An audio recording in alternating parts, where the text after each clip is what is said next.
I hope everybody had a good new year. Welcome to the 2021 annual review.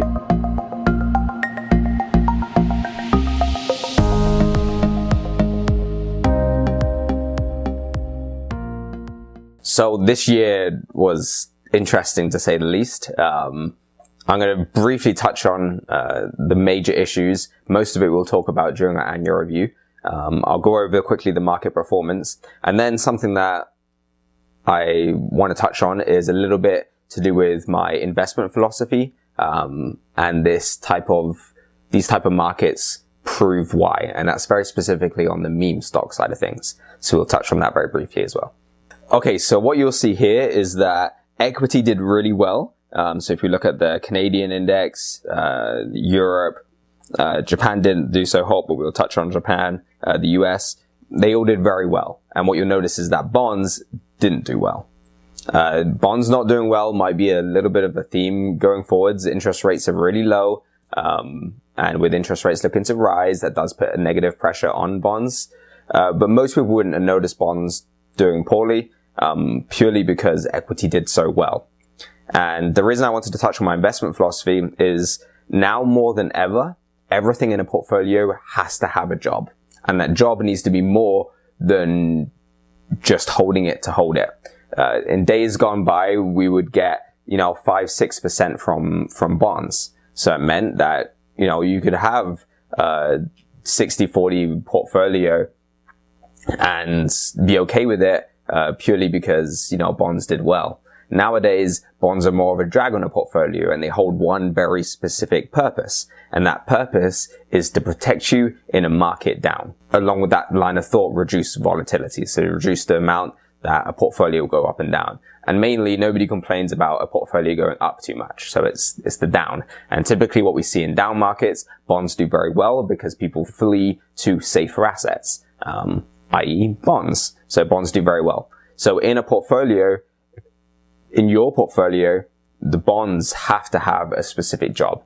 So a theme that you'll find is that if they don't have a job, well, then we have a discussion to have about how we run the portfolio, especially if you're, 30 years away from retirement, and vice versa. If you're pulling money out today, just because bonds are negative doesn't mean that you stop holding bonds. The whole point of bonds are not to earn you a return anymore. The whole point of bonds are to protect you against the downside that will happen eventually. We don't know when, but it will happen. And when that does happen, we need to be protected, especially if you're currently pulling money out of your investment portfolio. Okay, so now I wanted to put a little bit of focus on emerging markets. So emerging markets this year, they're down almost 3.5%.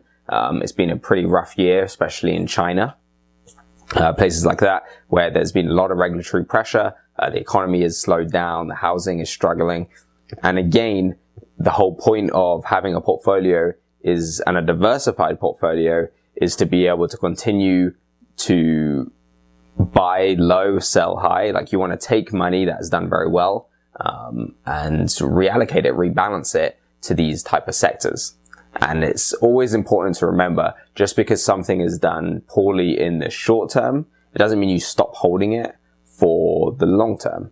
And the emerging markets is a huge market. I mean, if you go to that part of the world, it makes up like 30, 40, 50, 60% of their portfolios over there. They're a massive market. And to exclude access to that because of 1 or 2 bad years is a mistake in a diversified portfolio. I have no idea what's going to happen in the future, and that's why we don't really take any bets. Our bet is that the markets will continue to go up as humans get better and create value, and businesses earn money, and therefore we invest in practically everything.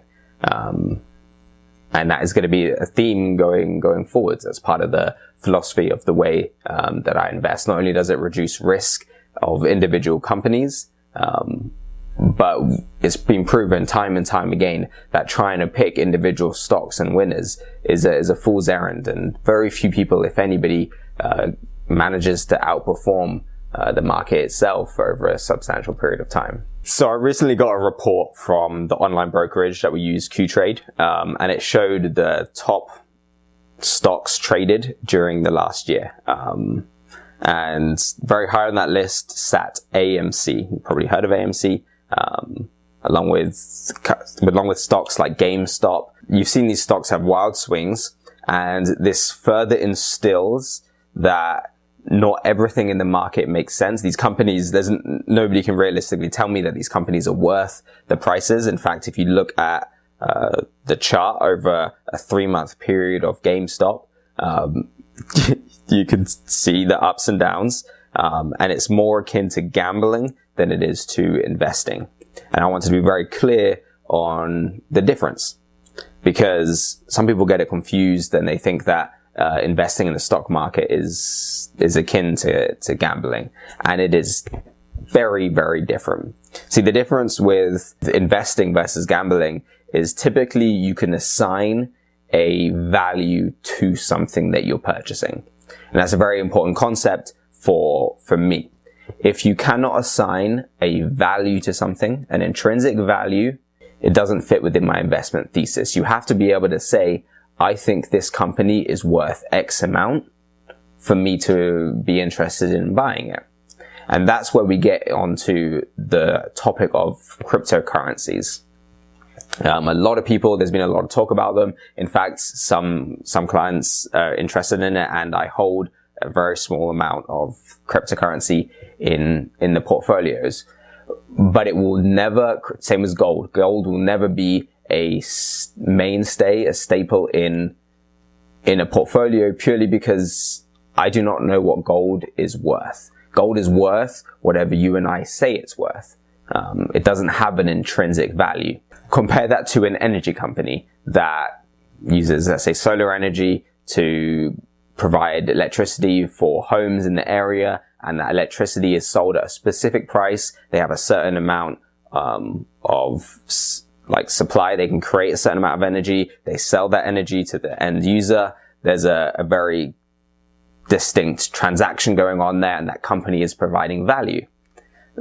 The profit of that company can be quantified. You can look at it. You can look at the financial statements and say, okay, this company makes $1 million a year. I'm willing to pay X amount for this company to make $1 million a year. You can kind of work that out, right? Versus gold.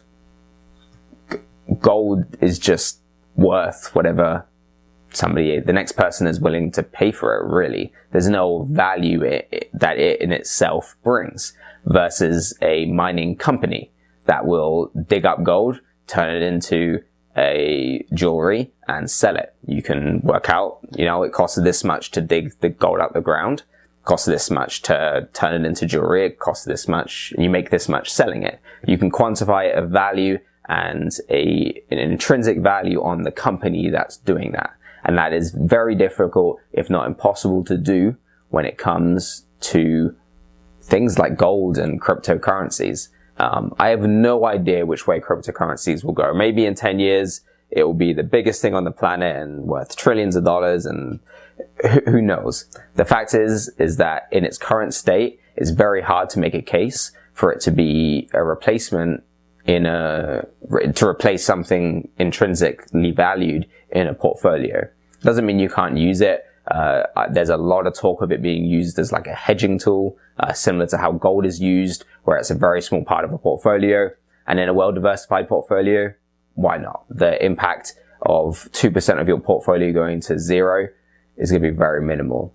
But in a grand scheme of things, you'll never see me recommend a 50, 60% allocation to gold, Bitcoin, anything like that, like I would recommend to US equity. It just doesn't fit within my framework of investments. Doesn't meet the criteria. So that's what investing is. Gambling, on the other hand, flipping a dice and hoping it goes your way.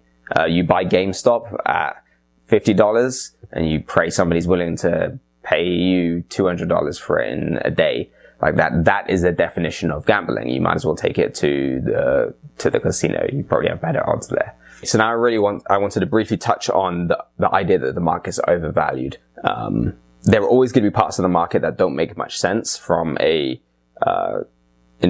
from an evidence-based point of view that I look at investments from, yes, Tesla, I'm looking at you. It's very difficult to make the argument that it's worth today what it's traded for. Maybe sometime in the future, but today it is not worth what it's being traded for on the market. But let's look at the markets as an overall, as that's how you should be looking at markets. We use something called a price to earning ratio. So this shows how much you are paying for every dollar of earnings. Okay.